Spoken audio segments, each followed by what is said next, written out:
एक दिन पहले ही इजराइल और फिलिस्तीनी हमास संगठन के बीच संघर्ष विराम की घोषणा की गई, लेकिन गाजा में इजरायली हमले नहीं रुक पा रहे हैं। इजराइल हमास युद्ध विराम समझौते की बुधवार को घोषणा के बाद भी गाजा में इजरायली हमले जारी हैं।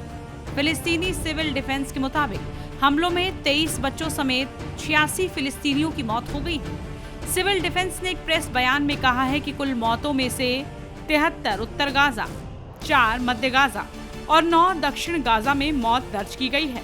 बयान के मुताबिक मृतकों में 23 बच्चे और 27 महिलाएं भी शामिल हैं, जबकि 258 से ज्यादा अन्य लोग घायल बताए जा रहे हैं। मीडिया रिपोर्ट्स के मुताबिक इजरायली सेना ने कहा कि पिछले कुछ घंटों में उसकी वायुसेना ने गाजा में लगभग 50 साइट्स को निशाना बनाया। बयान में कहा गया कि हमले का टारगेट हमास और इस्लामिक जिहाद के सदस्य, सैन्य भवन, हथियार स्टोरेज सुविधाएं, रॉकेट लॉन्चिंग साइट, हथियार प्रोडक्शन साइट और निगरानी चौकियां थी।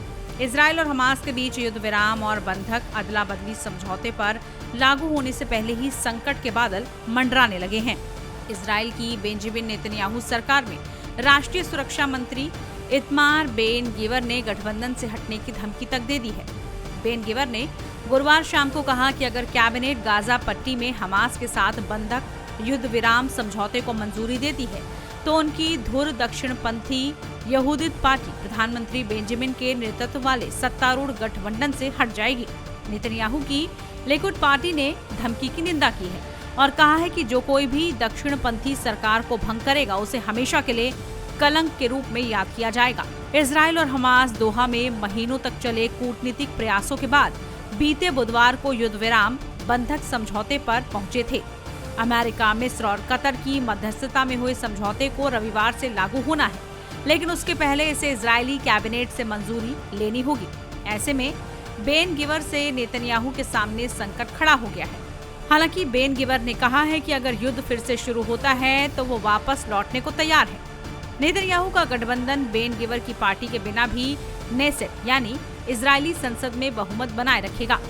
हालांकि एक और धुर दक्षिणपंथी मंत्री की पार्टी भी अलग होने का फैसला करती है तो ये अल्पमत में आ सकती है। वहीं टाइम्स ऑफ इजराइल ने समझौते की एक लीक प्रति के आधार पर रिपोर्ट में बताया है कि सौदे के पहले चरण में 23 इजरायली बंधकों के बदले 1700 से ज्यादा फिलिस्तीनी कैदियों को रिहा किया जाना है। इनमें 700 आतंकवादी हैं, जिनमें 250 से 300 आजीवन कारावास की सजा काट रहे हैं। गाजा पट्टी की लड़ाई में 8 अक्टूबर के बाद से पकड़े गए 1000 गाजावासी और 2011 गिलाद शालिट सौदे के 47 फिर से गिरफ्तार कैदी हैं। बता दें कि इस समझौते को 15 महीने से चल रहे संघर्ष को समाप्त करने की दिशा में एक महत्वपूर्ण कदम माना जा रहा है। इसके तहत इजरायली बंदी बनाए गए फिलिस्तीनी कैदियों को रिहा करेगा, तो वहीं हमास बंधक बनाए गए कई लोगों को मुक्त करेगा।